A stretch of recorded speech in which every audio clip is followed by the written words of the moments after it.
நமக்கு யாராவது உதவி செஞ்சாங்கன்னா அவங்களுக்கு நம்ம தேங்க்ஃபுல்லாக இருப்போம், நன்றி சொல்லுவோம். அதே மாதிரி நம்முடைய ரப்புக்கு நம்ம நன்றி சொல்லணும் அப்படின்னா எண்ணியே முடிக்கவே முடியாது. அவ்வளோ அருட்கொடைகள் அல்லாஹ் நமக்கு செஞ்சுருக்கான்.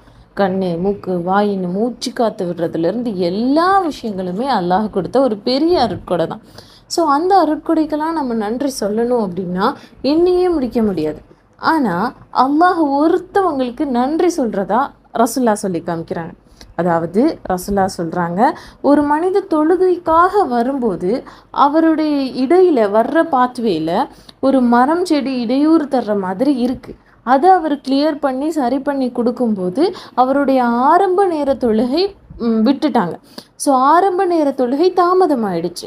அவரை பார்த்து அல்லாஹ் தாலா அவருக்கு நன்றி சொல்கிறான், அவருக்கு பாவ மன்னிப்பு வழங்குறான் அப்படின்றத ரசுல்லா சொல்லி காமிக்கிறாங்க.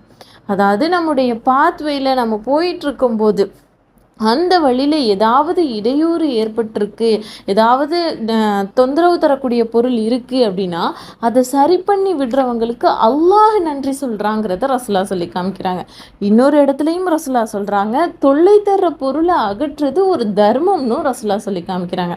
ஸோ இது நம்முடைய வாழ்க்கையில் நம்ம செயல்படுத்தி வெற்றி அடைவோம். அஸ்ஸலாமு அலைக்கும் வரஹ்மத்துல்லாஹி வபரகாத்துஹு.